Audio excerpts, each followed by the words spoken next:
자, 오늘 함께 은혜 나누실 말씀입니다.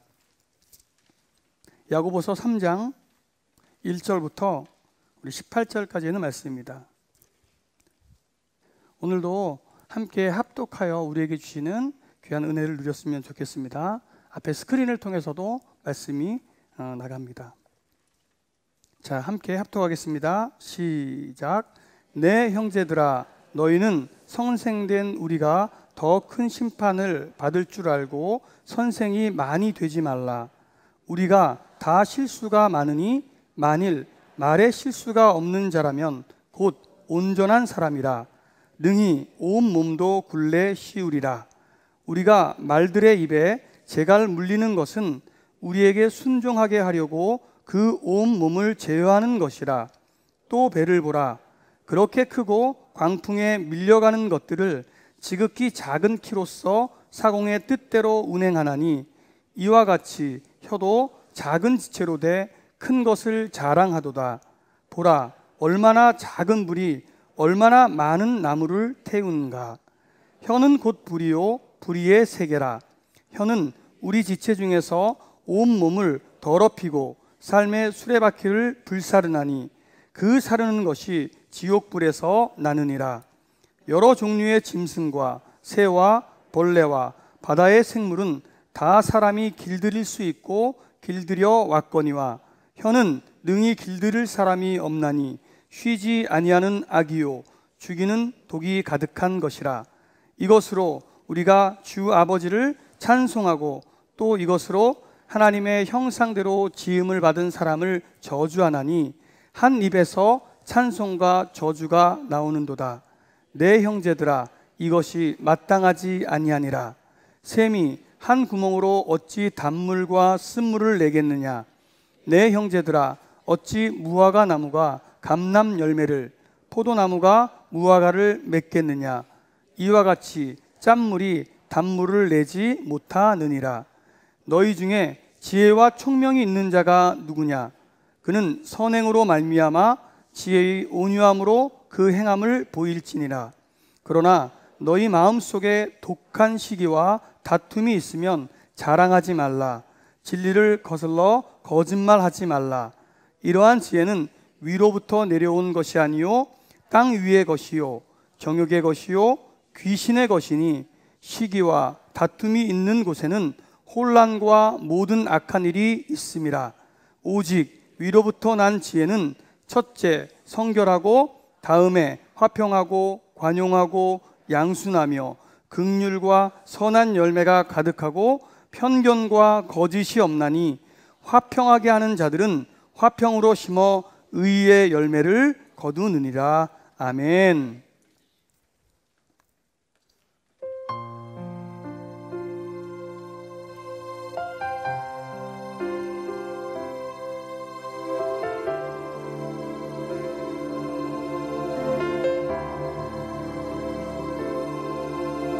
한 치 앞도 내다볼 수 없는 여정 가운데 서 있다.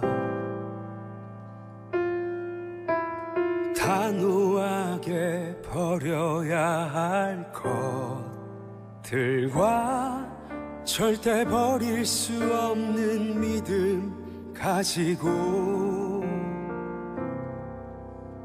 한 발 두 발 내딛어 걸어갈 때 거친 숨이 차 힘겨울 때 잠시 쉬어 가는 일이 있더라도 절대 포기 말자 위로 주시네. 내가 할 수 없음을 인정하며 그는 다 할 수 있다 믿음 하나로 이 길을 걸어간다. 믿음의 여정 길을 오늘도 이 길을 간다. 그분과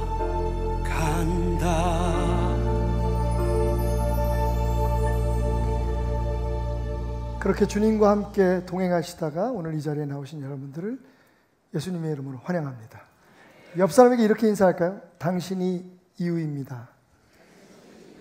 하나님께서 이 세상을 창조하신 이유가 바로 당신입니다. 예수님께서 십자가에서 죽으신 이유가 바로 당신입니다.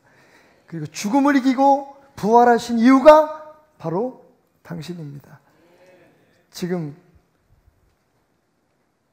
우리 안에서 살아계시며 우리와 함께 동거하시기를 원하시는 이유가 바로 당신입니다.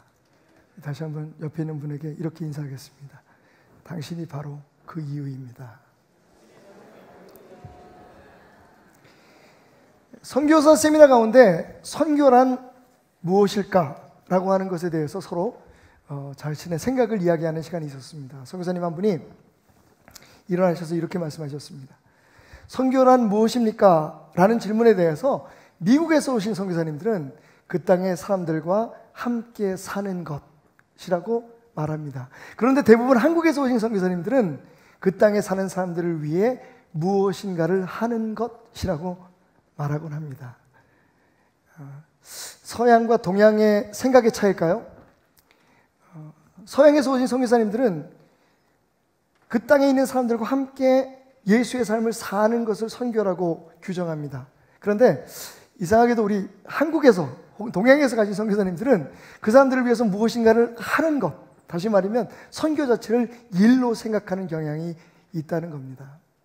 그러면서 이 선교사님이 이렇게 자신의 생각을 말했습니다. 그런데 목사님, 저는요, 선교란 그 땅의 사람들의 마음 속에 교회를 세우는 것이라 생각합니다. 은혜가 되었습니다. 맞습니다, 여러분. 생긴 대로 하는 거죠, 뭐. 그죠? 그것을 일이라고 생각하면 일로 하는 거고, 함께 사는 것이라고 생각하면 사는 거지만, 중요한 건 목적이 무엇이냐는 겁니다. 우리의 최종적인, 궁극적인 목표가 무엇이냐는 거죠. 그건 바로 그 땅에 사는 사람들의 마음속에 하나님의 교회를 세우는 일입니다. 벽돌로 지은 교회 말고요. 나무로 세워진 아름다운 교회가 아니라 각 사람 마음속에 하나님을 예배하는 제단, 주님과 함께 동거하는 하나님의 집, 성전을 세워가는 것. 목사님, 저는 그것이 선교라고 생각합니다 라고 하는 그 선교사님의 말씀이 얼마나 제게 도전이 되었던지. 돌아오자마자 제가 우리 목사님들에게 물었습니다. 물론 답을 기대한 건 아니었지만 이상하게 답을 잘 안 해요. 제가 뭘 질문을 하면. 저를 별로 안 좋아하나 봐요. 목사님들, 목회가 뭐라고 생각하십니까? 물론 목사님들마다 나름대로의 생각이 있었겠지만 조심스럽게 제가 무슨 말을 할까를 기다리고 있는 것 같았습니다. 그래서 제가 이렇게 말했습니다. 목회란 성도들 한 사람 한 사람 마음속에 하나님의 교회를 세우는 일입니다. 교회를 부흥시키는 것도 아니고 교회를 조직화하는 것도 아니고 교회의 세를 과시하는 것도 아니고 목회란 이곳에 모인 한 사람 한 사람의 마음속에 교회를 세우는 일입니다. 여러분, 그렇다면 그리스도인의 삶은 무엇일까요? 바로 우리 마음속 교회를 세우는 겁니다. 마음속 교회. 너무 멋진 말 아닙니까? 오늘 야고보서 3장을 읽다 보면 언뜻 우리는 말 조심해야겠다. 말 조심하라는 말인가 보다 라고 이해할 수 있을지도 모릅니다. 그런데 여러분, 사실은 야고보서 3장은 말 조심하라는 교훈을 담고 있지 않습니다. 사실은 그 이전에 마음 관리를 잘하라고 하는 그런 교훈을 담고 있는 말씀이라는 것을 우리가 알아야만 합니다. 한번 따라해 볼까요? 무엇보다 마음 관리가 먼저입니다. 물론 이 일을 제기하시는 분이 있을 수도 있습니다. 왜냐하면 3장에서 야고보는 우리가 다 실수가 많으니 만일 말에 실수가 없는 자라면 곧 온전한 사람이라, 그리고 계속해서 말하기를 혀에 재갈을 물려라, 혀를 테임하라, 혀를 연단하라, 혀를 훈련하라 라고 하는 말이 반복되고 있다는 것을 봐서 말이 참 이렇게 중요하구나 라고 하는 생각으로 이 3장을 이해할 수 있을지 모릅니다. 하지만 여러분 보십시오. 야고보는 이렇게 얘기합니다. 이 세상의 모든 것을 다 길들일 수 있지만 혀는 길들일 수 없다. 짐승, 벌레, 새 모든 것들을 길들일 수 있지만 혀를 능히 길들일 사람은 없다. 여러분 결론이 무엇입니까? 만약 말 조심하라, 혀를 잘 굴려라 라고 하는 것이 교훈이라면 이렇게 결론을 내려서는 안 됩니다. 야고보의 결론은 뭡니까? 안 된다는 겁니다.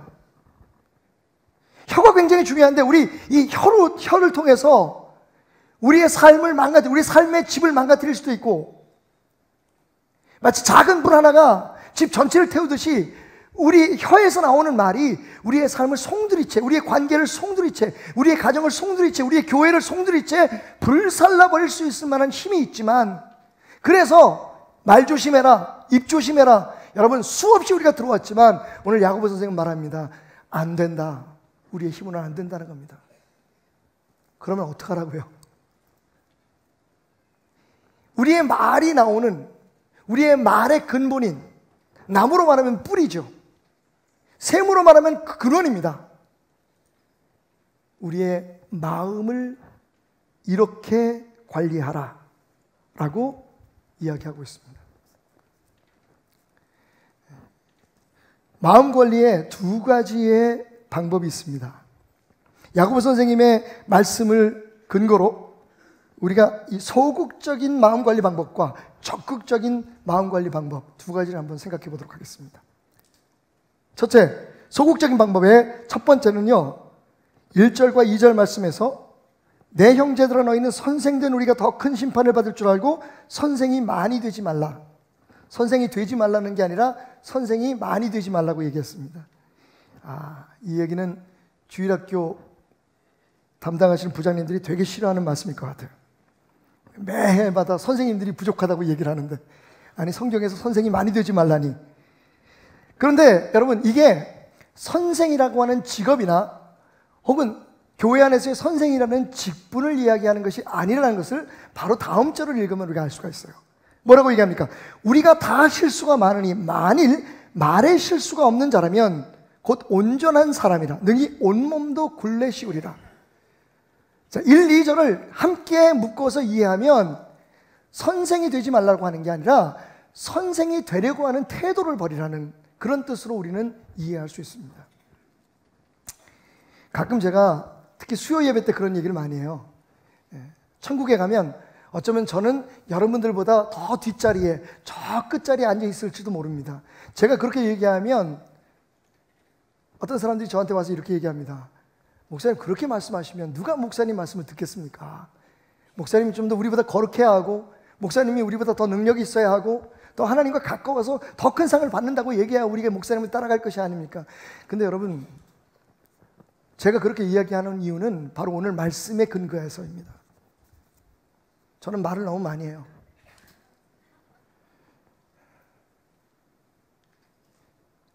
이번 선교행을 통해서 제가 제 약점을 확실하게 봤습니다. 제 자신의 모습이 아니라 함께한 다른 목사님들의 모습 속에서 목사로서의 저의 약점을 보았습니다. 뭔지 아십니까?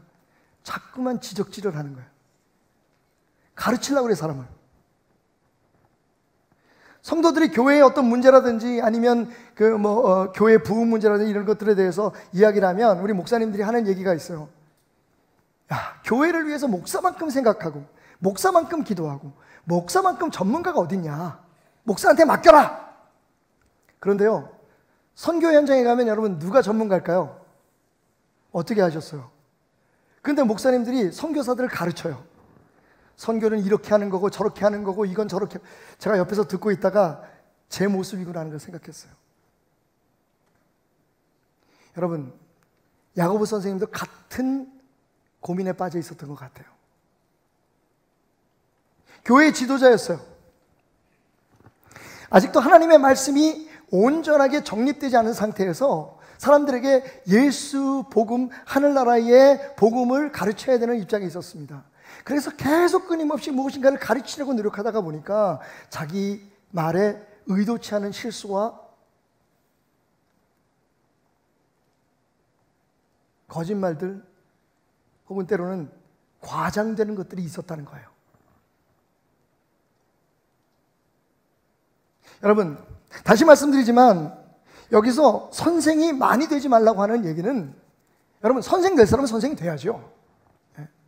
세상에서는 물론이고 교회 안에서도 누군가 가르치는 사람이 있어야 되는 것은 분명합니다만, 우리 모두가 다 가르치는 사람일지언정 우리가 선생이 된다고 할지어도 이런 태도는 갖지 말라는 거예요. 남에게 답을 알고 있는 사람처럼 뭐든지 내가 답인 것처럼 남을 가르치려고 하는 태도를 버리라는 겁니다.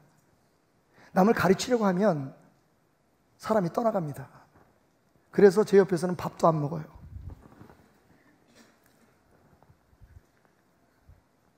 제가 참 많은 생각을 했습니다.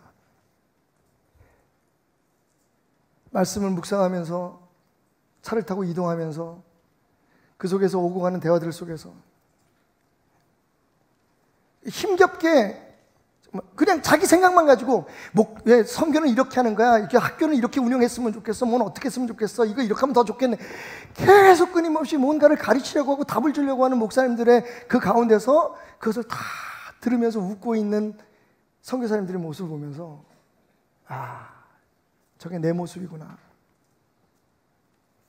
여러분, 우리나라의 문제가 뭡니까? 다 전문가죠. 특히 정치 문제에 있어서는 다 답을 가지고 있어요. 그리고 자기 답이 옳습니다. 그래서 정말 관계를 오래 유지하고 싶거나 편안한 관계를 유지하기를 원하면 정치 얘기는 절대로 하면 안 됩니다. 왜냐하면 자기가 가지고 있는 게 답이고 다 가르치려고 하기 때문에 그래요. 여러분,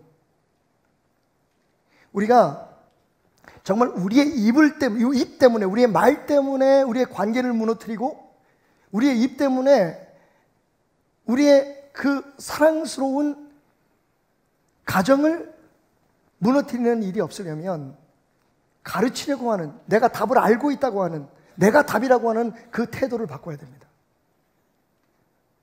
오히려 들어주고 배우려고 하고 함께 의논하고 그리고 함께 살아가주는, 이런 말이 맞을까요? 알아서 가르치려고 하지 말고 살아서 가르쳐라. 괜찮다. 괜찮은데요? 지금 막 생각했는데. 한번 따라해 볼까요, 여러분? 알아서 가르치려고 하지 말고 살아서 가르치자. 삶으로 보여주는 거죠. 삶으로 함께 고민하는 거죠. 사실 어찌 보면 그 먼 땅에서 20년, 제일 오래된 선교사님이 28년 되셨더라고요. 우간다에서. 그것도 결혼도 하지 않고 홀몸으로 그냥 잠깐 들리러 갔던 그 땅에서 28년을 산 거예요. 이게 제가 컬럼에도 기록했는데, 이 연세 드신 여자 선교사님인데 그것도 여자분이세요. 합동직 장로교 선교사님, GMS 소속 선교사님이신데 28년 되셨대요. 키도 자그마시고 그런데 얼마나 당당하고 멋진지 몰라요. 이분이 이제 우리가 선교보고를 하는 시간이 있었는데 일어나서 선교보고를 하더니 그러세요. 여러분들의 큰 사랑 받고 제가 이제 우리나라로 돌아가면 더 열심히 살겠습니다. 제가 딱 듣기에 우리나라로 하니까 그분의 우리나라는 한국이잖아요. 그래서 제가 끝나고 나서 한국에 언제 오십니까? 오시면 꼭 저에게 연락 주십시오. 그랬더니 깜짝 놀라세요. 저 한국 안 가는데요? 그래서 선교사님 아까 우리나라 가신다 그랬잖아요. 우간다요. 그 선교사님에게는 우간다가 우리나라였던 거예요.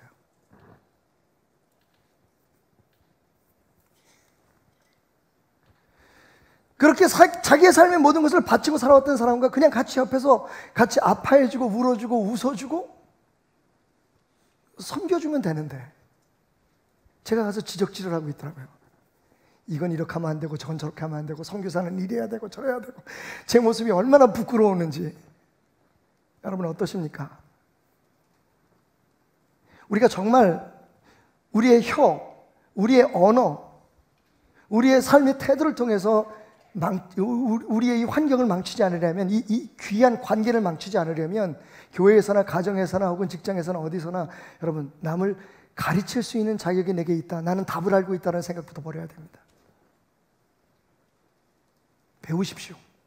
들으십시오. 거기에 답이 있습니다. 특별히 연세 드신 어르신들, 여러분들이 그 살아왔던 삶의 그 경험을 무엇으로 우리가 바꿀 수 있겠습니까? 하지만 여러분 알고 계시죠? 잔소리하면 젊은 사람들이 도망갑니다. 저를 보고 배우십시오. 제가 식당에 내려서 밥을 먹으면 제 옆에 아무도 안 앉습니다. 자꾸만 가르치려고 하기 때문입니다. 두 번째로 우리의 마음 관리를 위해서 우리가 해야 될 소극적인 두 번째 방법은 말하기 전에 되짚어 생각하라는 겁니다. 말하기 전에 생각하라는 겁니다. 자, 이 말씀은 야고보서 1장 19절에 1장에서 야고보 선생님이 이미 얘기하셨어요. 이렇게 말씀하십니다. 내 사랑하는 형제들아, 너희가 알지니 사람마다 듣기는 속히 하고 말하기는 더디하라. 그리고 성내기도 더디하라. 여러분, 빨리 들었어요. 속히 들어요. 그리고 말하는 건 더디게 해요. 그러면 듣는 것과 말하는 것 사이에 그 간격은 뭘 하는 시간입니까? 생각하는 시간이에요. 오늘 어떻게 이 설교가 저를 향한 설교이다 보니까, 제 깨달음이다 보니까 제 자아 고백적인 이야기들이 많은데, 제가 이 말씀을 생각하면서 그랬어요. 제가 좀 즉흥적이에요. 때로는 마치 그게 뭐 큰 자랑인 것처럼 얘기 안 하고 그랬어요. 저는 가슴하고 머리가 굉장히 가까이 있는 사람이다. 머리에 생각하면 바로 실행한다. 근데 가만히 생각해 보니까 언어 생활에 있어서는 이게 참 안 좋은 거예요. 그냥 생각나는 대로 말을 뱉어버리고 후회해요. 그냥 느끼는 대로 행동을 취하고 후회해요. 태남아, 생각 좀 하고 살자. 생각 좀 하자. 오늘 야고보 선생님의 말씀이 그거예요. 듣기는 속히 하고 말하기는 더디해라. 제가 영어 하는 것만큼만 살면 될 것 같아. 오해하지 마십시오. 잘 안 되는 얘기가 아니에요. 제 영어는 어떤 영어냐면요, 여러분, 누가 영어로 말하잖아요. 그럼 제가 그걸 한국말로 머릿속에서 번역합니다. 저는 바이링구얼이 아니에요. 두 가지 언어를 함께 생각하고 말할 수 있는 사람이 아니라, 저는요, 제가 그러니까 20대 초반에 미국에 갔기 때문에 저는요, 완전히 한국적인 사고가, 한국적인 그런 언어 능력이 머릿속에 딱 채워져 있는 사람이기 때문에 영어를 듣잖아요. 그럼 제가 머릿속에서 정철 영어, 무슨 시온 영어, 무슨 야나두 이런 거 다 동원해서 머릿속에서 해석을 해야 돼요. 그 다음에 그거를 내가 대답할 것을 영작을 합니다. 대단하죠? 저 그런 사람입니다. 그래서 그거를 다시 영어로 제 입으로 말을 하게 되는 거죠. 그러니까 사실 굉장히 어려워요. 미국 사람은 영어로 들으면 영어로 말하잖아요. 한국 사람은 한국말로 들으면 한국말로 말하잖아요. 그런데 저는 영어를 들으면 한국말로 번역해서 한국말로 영작을 해서 대답을 해야 돼요. 근데 여러분, 좋은 게 뭔지 아십니까? 그 사이에 저는 굉장히 머리를 많이 쓰고 생각을 해야 된다는 거예요. 이럴 때는 이렇게, 여기에는 어떤 단어를 사용해야지.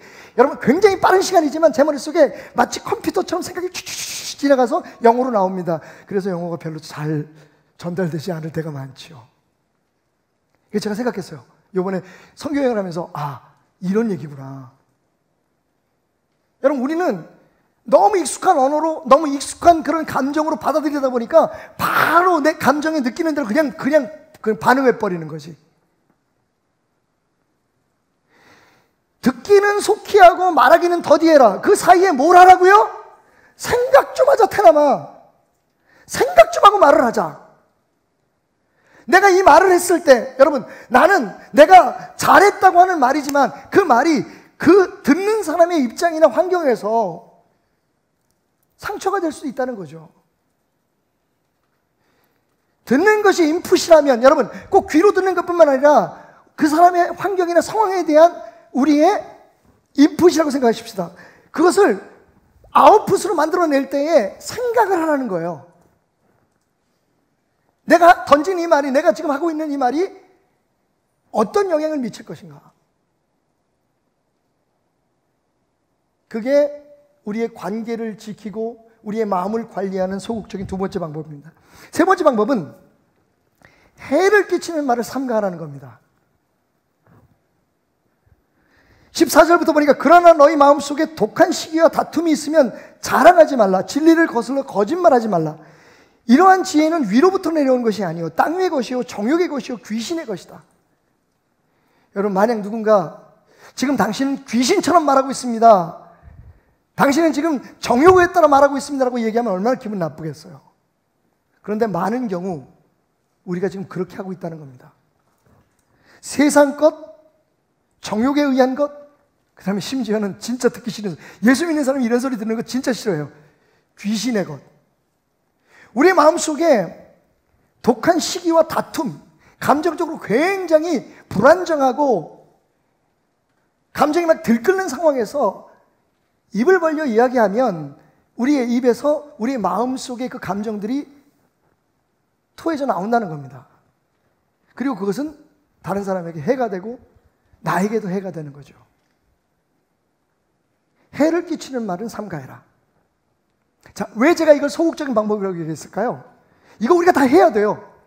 남 가르치려고 하지 말고 잠깐만 들으려고 하고 배우려고 하십시오. 아무리 젊은 사람에게라도 우리가 배울 게 있습니다. 예? 아무리 우리보다 공부를 덜 했고 그리고 여러 가지 면에서 부족한 사람이라도 배울 게 있어요. 여러분, 아프리카 사람에 가서 우리가 얼마나 많은 걸 배우는지 아십니까?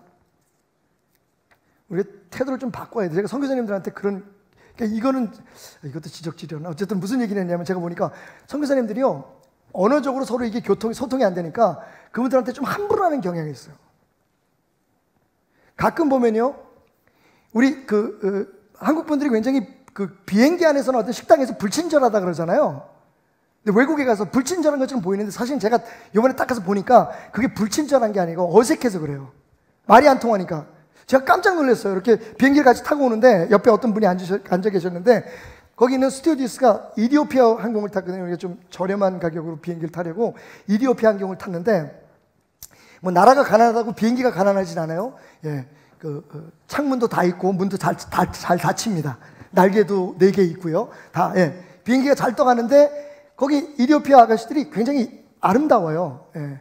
아프리카에서도 이디오피아 여성들이 미인이라고 하는 그런 부류에 들어가는 분들이거든요. 근데 이분들이 왔는데 옆에 앉으신 어르신이 그러는 거예요. 물. 예. 그래서 되게 제가 미안했어요. 그래서 물. 그러니까 근데 그거 알아듣더라고. 그런데 물을 갖다 주는데 표정이 안 좋아. 사실 여러분, 우리가 이제 영어로 무슨 얘기를 할 때 이 please라고 하는 말 하나 붙이는 게 얼마나 큰 차이가 있는지 아시죠? 예. 근데 우리가 말이 잘 안 통하니까, 그죠? 예? water 이런 말, water, water 이런 말이 잘 안 나오니까 물 그렇게 말할 수 있어요. 그런데 말을 하면서 이 사람이 내 말을 알아들을까 못 알아들을까? 거기다 아프리카 사람이잖아요. 그러니까 물. 이게 만약에 입장을 바꾸고 나서 서양 사람이, 미국 사람이 우리한테 water, water 그러면서 얼마나 기분 나쁘겠어요. 에이씨, 죄송합니다. 이러면 안 된다는 거야. 테라마 생각 좀 하자. 이러면 안 됩니다. 근데 그게 서로 언어가 소통이 잘 안 되고 그러다 보니까, 그죠? 서로 어색하고 그래서 그런가 보다라고 생각을 하고 넘어갈 수 있지만 좀 없인 여기는 게 있어요. 그래서 제가 선교사님들한테 그렇게 얘기했어요. 제가 미국에 처음 83년에 갔을 때 거기 봉제 공장에서 일하는 한국 사람들이 그런 대접을 받더라. 그리고 94년에 한국에 나와 보니 제가 제일 처음 함께 선교를 시작한 데가 어디냐면 서울 외국인 교회였어요. 한국 사람들한테 부당한 대접을 받고, 심지어는 공장에서 사고가 나서 장애가 됐는데 그 정도면 괜찮은데 아이까지 베개 해놓고 모른 척하는 사람들이 너무 많은 거예요. 그 사람들을 위해서 법적인 그런 조치도 대행해주고 또 그분들에게 보험도 전하고 하는 그런 단체가 있었어요. 그때 처음에 저희가 여기 뭐 우리 박천서 장로님이니 뭐 강명희 목사님 이런 분들 함께 가서 그때 그 사람들한테 복음도 전하고 열심히 하정순 전도사님 뭐 이런 분들 함께 가서 열심히 일했을 때가 있었어요. 거기 딱 가보니 83년도에 그 80년대 초반에 한국 사람들이 미국에서 겪던 그 일을 여기 와 있는 그분들이 한국 사람들에게 똑같이 당하고 있더라고요. 화가 났어요. 오늘 야고보 선생님도 그 얘기하죠. 우리의 입으로 하나님을 찬양하면서 또 같은 입으로 하나님의 창조물이 하나님의 형상을 닮은 사람을 너희가 저주하는구나. 이거 심각한 문제예요, 여러분. 정말 우리가 참 신앙, 참 믿음을 가지고 있다면 선생 되려고 하는 태도를 버려야 됩니다. 가르치려고 하는 태도를 버려야 돼요. 답을 알고 있다고 생각하는 태도를 버려야 됩니다. 둘째로 말하기 전에 생각하면서 말하는 버릇을 가져야 돼요. 자꾸 그 훈련을 해야 됩니다. 세 번째, 남에게 해를 끼치는 말을 하지 말아야 돼요. 자, 그런데 결론이 뭐라고요? 그렇게 노력을 해야 되지만, 그렇게 하는 것이 마땅하지만 그렇게 할 수 있는 사람은 결국은 없다는 거예요.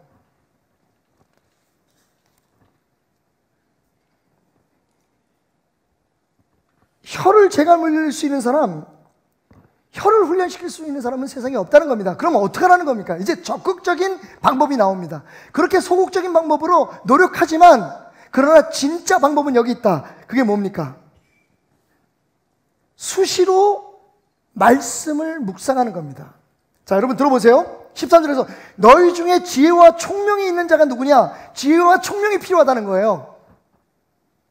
자, 이 부분에 있어서 야고보는 또 1장에서 이렇게 얘기합니다. 너희 중에 누구든지 지혜가 부족하거든 모든 사람에게 후히 주시고 꾸짖지 아니하시는 하나님께 구하라. 그러면 주실 것이다.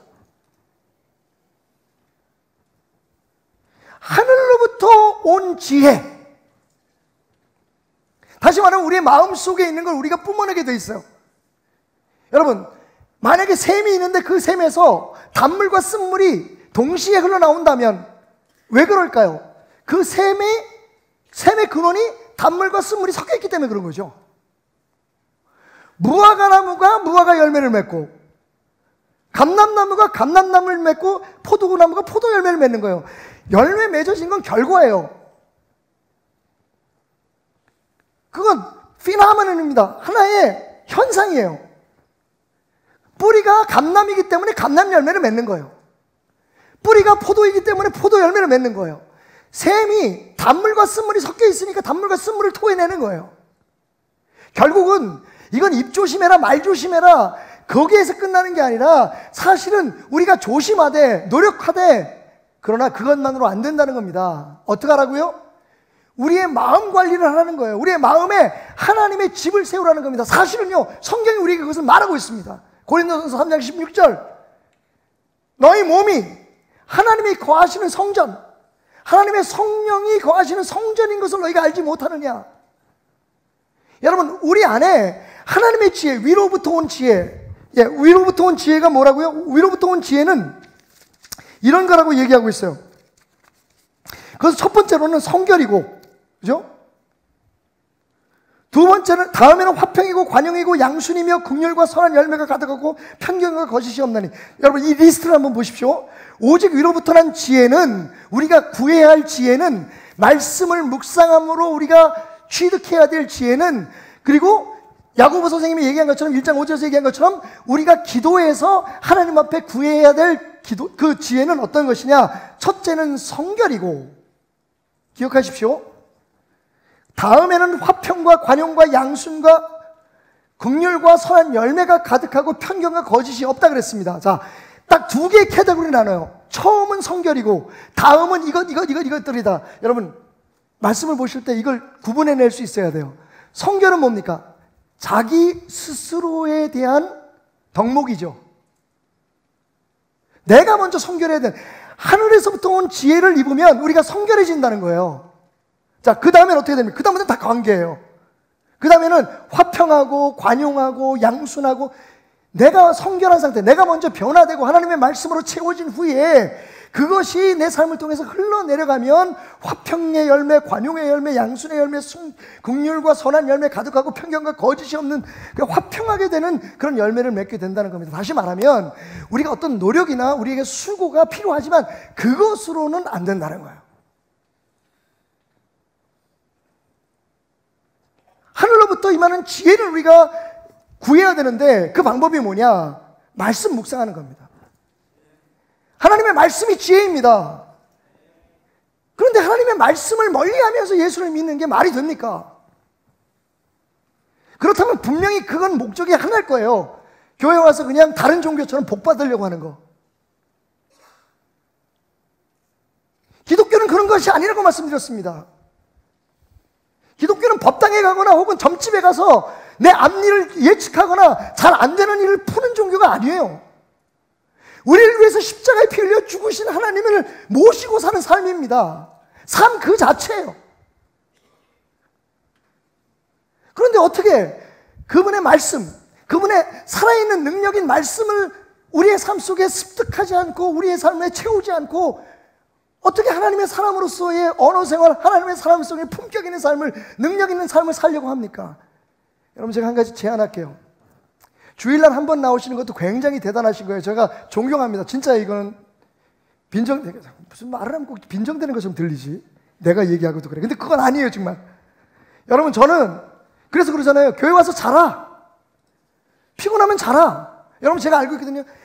새벽녘까지 택시 운전하다가 주일날 차 몰고 오셔서 예배 드리신 분 계세요. 그럼들 자는 게 죄입니까? 어제까지 푹 자고서 교회 와서 또 자는 사람이 죄지.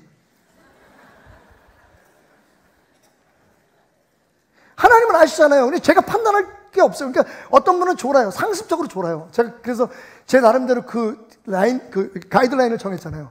설교가 시작한 지 5분 안에 자는 사람은 자는 사람 책임이고 5분이 지나서 잠드는 사람은 목사님 책임이다. 제 설교가 지루하니까 자는 거니까. 여러분, 여기에 앉아있는 모든 사람들이 다 환경이 다르고 지금 상황이 달라요. 어떤 분들은 몸이 불편한 분인데도 불구하고 여기 오신 분이 있고 감기약 잔뜩 먹고 이 자리에 와 계시는 분도 계시고 어제 밤새도록 일하고 어제 너무 고민이 많아서 삶의 문제에 짓눌려서 잠도 못 자고 울다가 오신 분도 계실 거예요. 이 사람은 잘 수도 있고 저 사람은 깨어있을 수도 있고 이 사람은 예배할 수도 있고 그럴 수 있는 거죠. 그걸 가지고 우리가 판단할 수 없어요. 판단해서는 안 돼요. 그런데 이거 한 가지는 판단합시다. 어찌하든지 하나님을 예배하고 말씀을 들으려고 하는 곳에 가야 될 열심만은 여러분 있어야 될 거 아닙니까?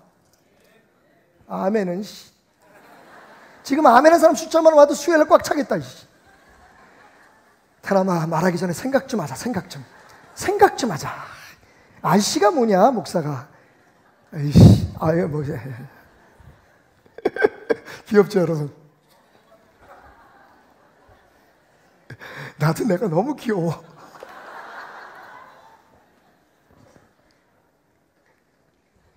이런 분들이 계세요. 근데 안 나가다가 수요일 나가면 사람들이 이상하게 볼 텐데. 그래서 제가 제안 하나 하겠습니다. 저 나쁜 목사 아닙니다, 여러분. 여러분, 살 길을 열어드리겠습니다. 다 같이 오면 돼. 그죠? 안 오던 사람이 하나씩 오면 이상해. 다 쳐다봐. 저 사람이 수요일날 안 오던 사람이 오기 시작하네. 금요일날 안 오던 사람이 오네. 이상하잖아. 어색하잖아. 그러니까 우리 서로를 위해서 어떻게 해요? 다 같이 옵시다. 그럼 묻어서 오면 누가 오고 안 오고 몰라. 응. 사실은요, 여러분, 여러분, 그리스도인으로 살아내는 게 기적이에요.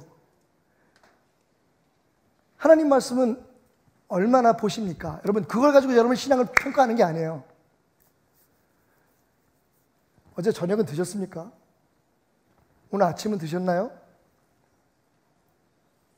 하나님 말씀은 얼마나 보십니까? 교회 와서 설교 듣고 그것도 다 수용되는 것도 아니고 이제 판단하기 시작하는 거죠. 이건 맞고 내가 생각하고 맞고 이런 거죠. 우리 목사 왜 저런 얘기를 하지? 아씨, 또 헌금 내라 그러나 보다 막. 제가 여러분 잠깐 귀국했거든요, 지금. 제가 선교사인지 담임 목사인지 잘 모르겠어요. 금방 또 해외에 나가야 되는데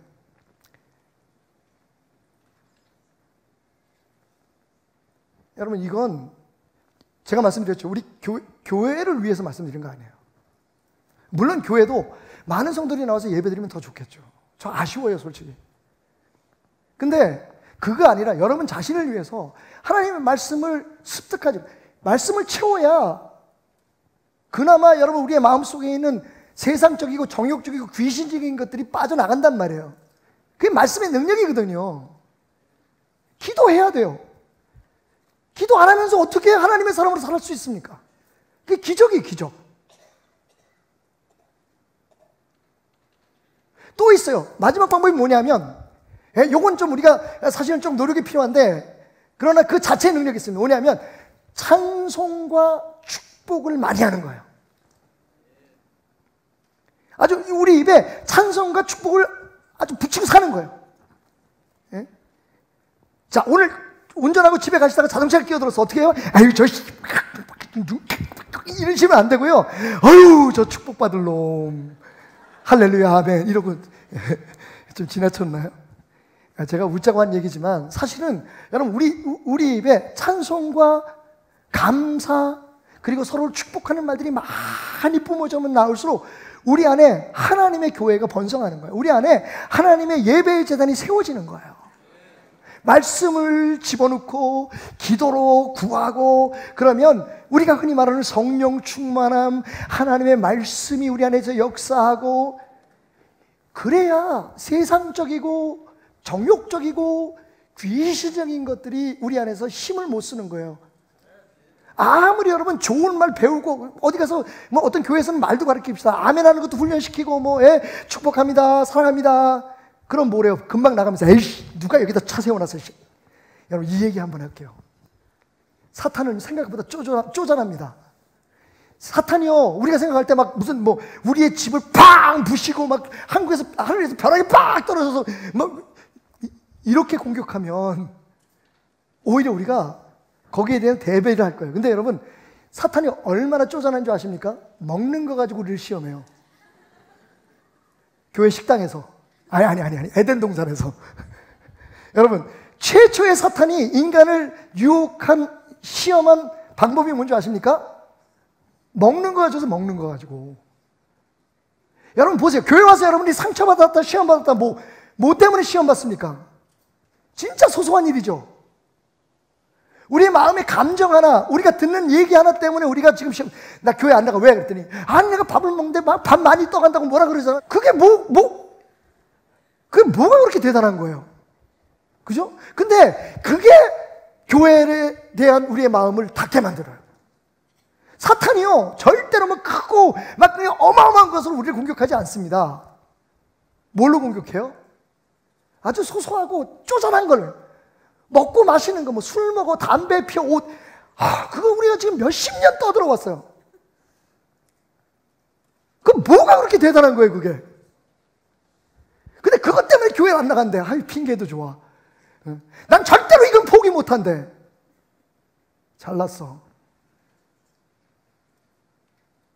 여러분, 진짜 우리가 어떻게 예수의 삶을 살아가고 어떻게 우리 안에 예수님이 우리 안에 진짜 살아있고 우리 안에 마음속 교회가 세워지고 재단이 세워지면요 우리 안에서 진짜 찬양이 뿜어져 나오고 우리의 삶의 표정 하나하나에서부터 정말 은혜가 뚝뚝 떨어지는 삶을 살면요 그러면 문제 안 돼요. 뭐 먹으면 먹고 안 먹으면 안 먹고 그만이고. 저 사람은 옷을 왜 저렇게 입어? 저 사람은 왜 표정이 저래? 사탄은요 꼭 그런 걸 가지고 우리를 그래서 우리의 입에서 독이 쏟아져 나오게 하는 거예요. 쓴물이 쏟아져 나오게 한단 말이에요. 여러분 적은요 한 평도 안 되는 당신의 마음을 노리고 있습니다. 집안을 송두리째 부러뜨리고 뭐 자식들을 어떻게 무슨 고통을 받게 하고 여러분이 쌓아놓았던 모든 그런 사업을 다 망가뜨리고 여러분 그것만 사단의 역사라고 생각하지 마세요. 오히려 그런 경우는 우리가 잘못해서 그럴 때가 많아요. 사탄은 우리의 마음을 공격합니다. 우리의 감정을 건드려요. 진짜 아무것도 아닌 거 가지고.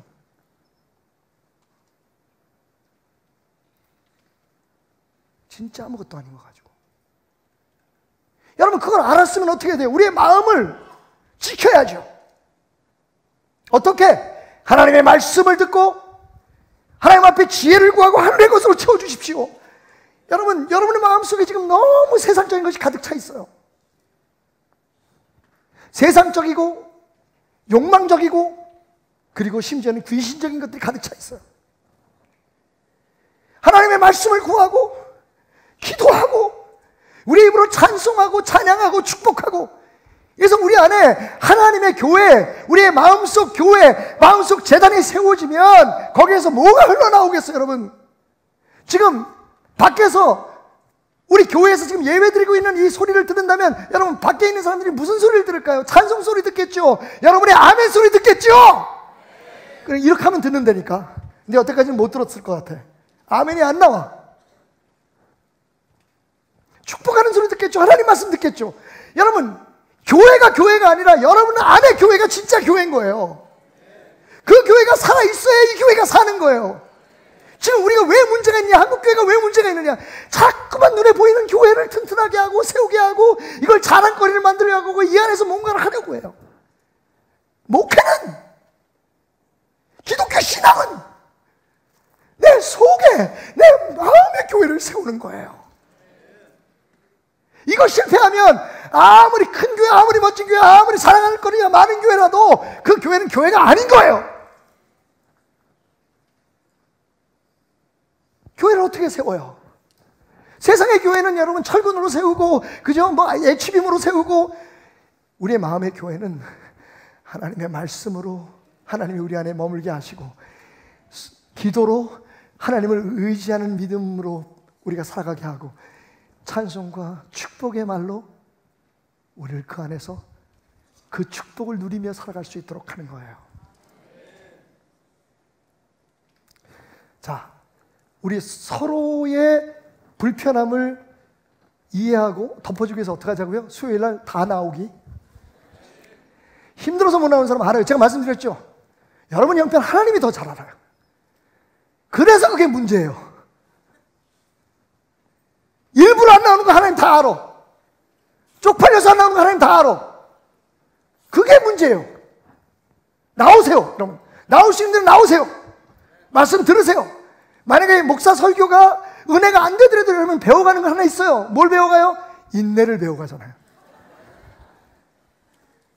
하나님의 집에서는 여러분의 마음의 교회를 세우기 위해서 여러분을 위해 항상 열려있는 이 베델이라고 하는 하나님의 집에서는 여러분이 항상 배우고 누릴 것들이 많아요.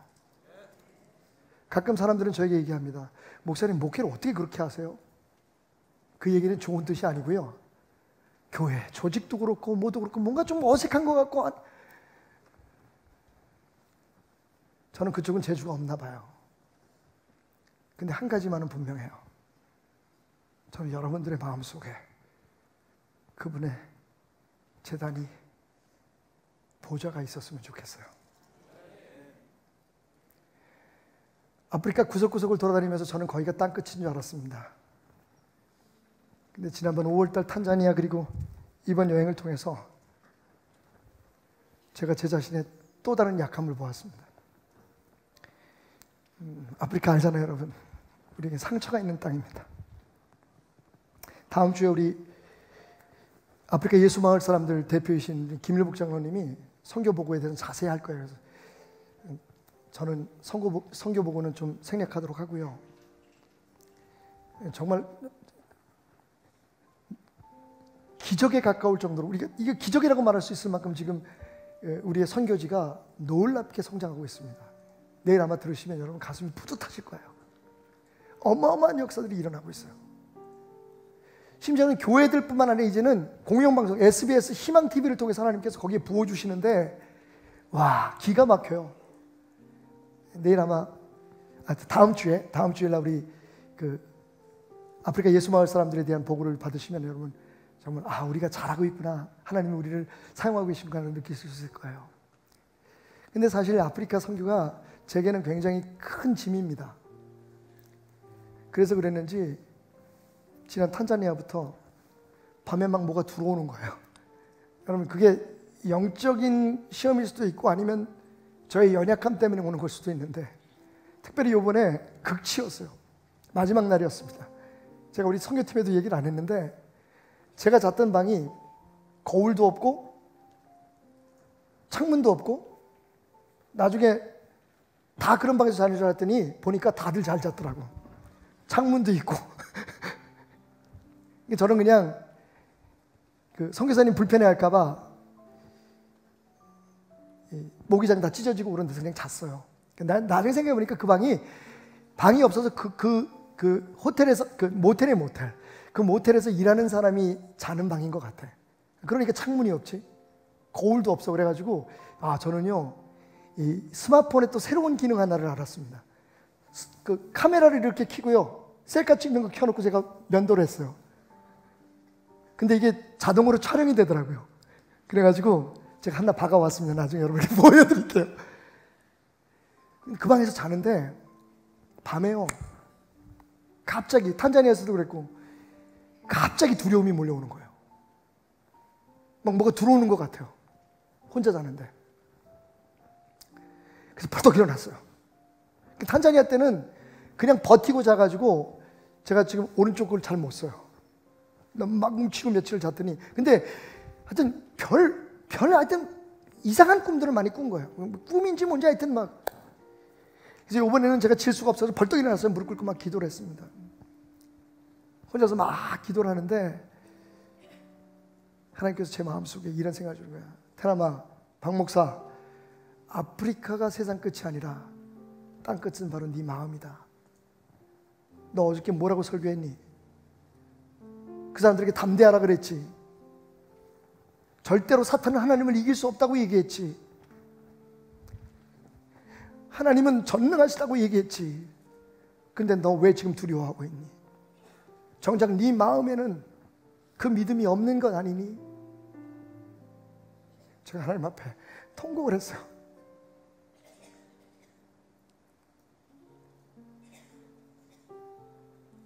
여러분, 하나님의 지혜가 내 마음에 오면 먼저 내가 변화돼요. 하늘로부터 온, 위로부터 온 지혜는 첫째는 성결이요, 그 다음은 화평이요, 그 다음은 양선이요. 여러분, 내가 변화되지 않고 내 마음이 하나님 앞에 온전히 드려져 내 마음 안에 교회가 세워지지 않고 어디 교회를 세우고 돈을 들여서 어디에 학교를 짓는다고 해서 그게 하나님의 일이겠습니까? 적은 기억하십시오. 사탄은 여러분에게서 큰 것을 노리지 않아요. 한 평도 채 되지 않는 당신의 그 마음, 그것의 두려움, 세상적인 욕망, 욕심, 서운함, 외로움. 여러분, 세상은 거기서부터 무너집니다. 나라는 거기서부터 망하고 교회는 거기서부터 깨집니다. 내 마음 관리, 내 마음에 하나님의 제단을 쌓으십시오. 교회는 걱정하지 마세요. 여러분 마음속에 온전히 하나님의 집이 세워지면 이 교회는요 당연히 최고의 하나님의 집이 될 겁니다. 교회는요 우리가 세운다고 해서 세워지는 것 아닙니다. 우리는 우리 마음속에 하나님의 교회를 세우는 일에 기도하고 말씀 보고 예배하고 축복하고 마음 관리 잘하면 입술도 우리의 표정도 우리의 삶의 모든 부분에서 하나님의 축복이 흘러나가게 될 것입니다. 기억하십시오. 사탄은 당신의 마음을 노립니다.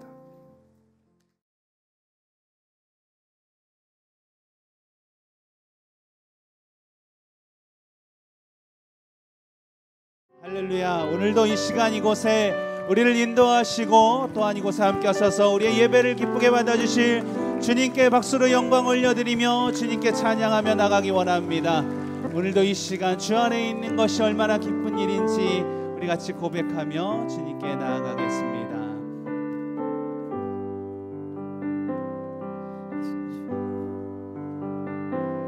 주 안에 있는 나에게 딴 근심이 있으랴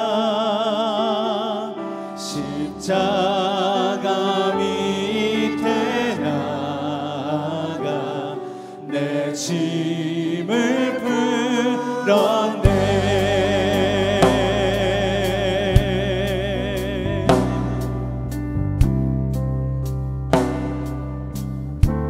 번 더 고백합니다. 주 안에 있는 나에게 딴 근심이 있으랴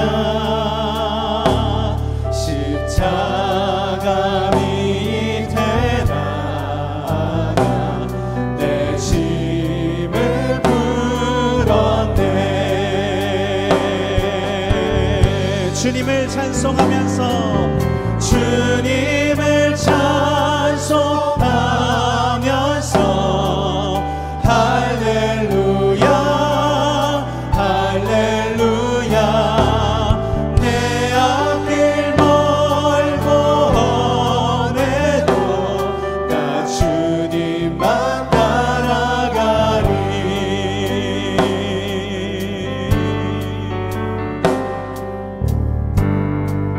우리 한 번 더 고백합니다. 그 두려움이 변하여 그 두려움이 변하여 내 기도 되었고 전날의 안수 변하여 내 노래 되었네.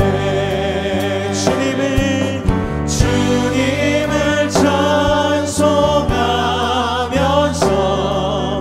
할렐루야 할렐루야 내 앞길 멀고 험해도 나 주님만 따라가네. 주는 자비하셔서 주는 자비하셔서 늘 함께 계시고 내 궁핍함을 아시고 늘 채워주시네.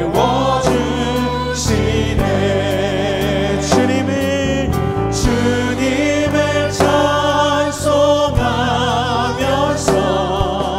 할렐루야 할렐루야 내 앞길 멀고 험해도 나 주님만 따라가. 주님을 찬송하면서 주님을 찬송하면서 할렐루야 할렐루야 내 앞길 멀고 험해도 나 주님만. 우리 한 번 더 입술로 고백합니다. 주님을 찬송하면서 주님을 찬송하면서 할렐루야 할렐루야 내 앞길 멀고 험해도 나 주님만.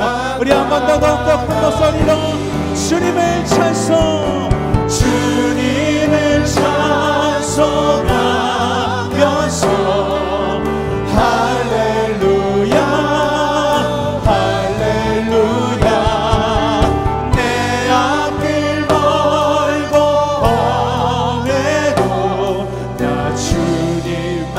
우리 마지막으로 한 번 더 고백합시다. 주님을 찬송하면서 할렐루야 할렐루야 내 앞길 멀고 험해도 나 주님만 따라. 내 앞길 멀고 험해도 내 앞길 멀고 험해도 나 주님만 따라가니. 할렐루야. 오늘도 인도하시고 이곳에 함께 하실 주님께 찬송으로 영광 올려드립니다. 우리 다같이 박수로 주님께 영광 올려드립시다. 할렐루야.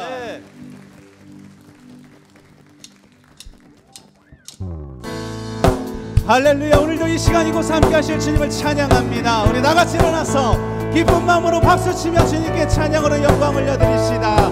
할렐루야. 예수 열방의 소망, 예수 열방의 소망, 예수 우리의 위로자. 주는 온 땅에 영원한 소망. 예수 어둠 속에 예수 어둠 속에 예수 변함없는 진리. 주는 온 땅에 빛이 되시네. 우리 위해 죽으시고 다시 사신 생명의 주. 주님만이 소망이요 변함없는 반석이라. 주님만이 온 세상을 비추시네. 또 죽음에서 부활하신 우리 구주 영광의 왕. 주를 믿는 모든 자의 소망 되신 주를 믿네. 할렐루야. 예수 열방의 소망, 예수 열방의 소망, 예수 우리의 위로자. 주는 온 땅에 영원한 소망. 예수 어둠 속의 진, 예수 변함없는 진리. 주는 온 땅에 빛이 되시네. 우리 위해 죽으시고 다시 사신 그야말로 우리 위해 죽으시고 다시 사신 생명의 주님만이 소망. 주님만이 소망이요 변함없는 반석이라. 주님만이 온 세상을 비추시네. 또 죽음에서 부활하신 우리 구주 영광의 왕. 주를 믿는 모든 자의 소망 되신 주님만이 소망. 주님만이 소망이요 변함없는 반석이라. 주님만이 온 세상을 비추시네. 또 죽음에서 부활하신 우리 구주 영광의 왕. 주를 믿는 모든 자의 소망. 우리 한 번 더 선포합시다. 주님만이 소망이요. 주님만이 소망이요 변함없는 반석이라. 주님만이 온 세상을 비추시네.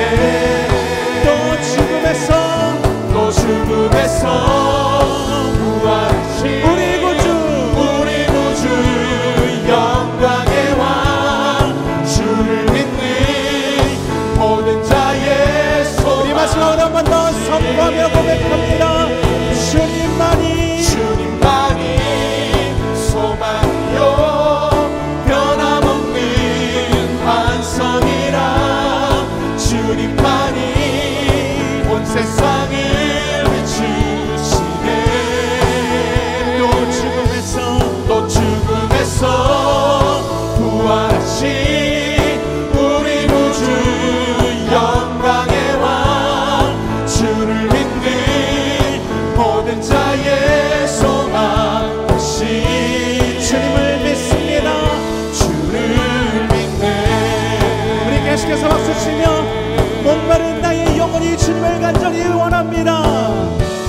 목마른 나의 영혼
목마른 나의 영혼이 주님께서 나를 만나주시기를 간절히 원합니다.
전능하신 하나님은 능치 못하실 일 전혀 없네. 우리의 모든 간구도 우리의 모든 생각도 우리의 모든 꿈과 모든 소망도 신실하신 나의 주 하나님은 우리의 모든 괴로움 바꿀 수 있네. 불가능한 일 행하시고 죽은 자를 일으키시니 그를 이길 자 아무도 없네. 주의 말씀 의지하여 깊은 곳에 금을 던져 오늘 그가 놀라운 일을 이루시는 것 보라. 주의 말씀 의지하여 믿음으로 금을 던져 믿는 자에게 능치 못함 없네. 우리 한 번 더 고백하겠습니다. 전능하신 나의 주 하나님, 전능하신 나의 주 하나님은 능치 못하실 일 전혀 없네. 우리의 모든 간구도 우리의 모든 생각도 우리의 모든 꿈과 모든 소망도 신실하신 나의 주 하나님, 신실하신 나의 주 하나님은 우리의 모든 것들을 우리의 모든 괴로움 바꿀 수 있네. 불가능한 일을 행하시고 불가능한 일을 죽은 자를 일으키시니 죽은 자를 일으키시니 그를 이길 자 아무도 없네. 주의 말씀 의지하여 주의 말씀 의지하여 깊은 곳에 금을 던져 오늘 그가 놀라운 일을 이루시는 것 보라. 주의 말씀 의지하여 믿음으로 금을 던져 믿는 자에게 능치 못함 없네. 주의 말씀 의지하여 깊은 곳에 금을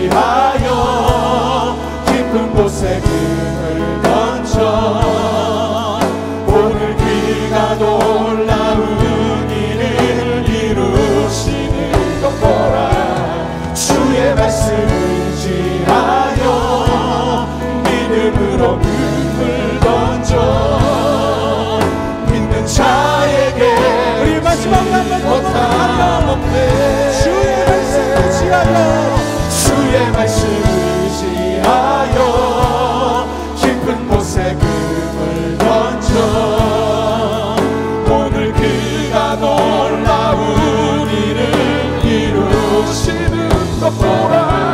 주의 말씀 의지하여 믿음으로 금을 던져 믿는 자에게 눈치 못함없네. 오직 주님 안에 오직 주님 안에 두려움 없네. 고난을 통해 날 만드심을 믿네. 주님만이 내 모든 것 대신에 주의 강한 손 날 붙드시네. 오직 주님 안에 소망이네. 내 삶을 통해 영광 받으시 주님만이 내 모든 것 대신에 주의 선하심 나 노래하네. 오직 주님 안에 두려움 없네. 고난을 통해 날 만드심을 믿네. 주님만이 내 모든 것 대신에 주의 강한 손 날 붙드시네. 오직 주님 안에 소망이 있네.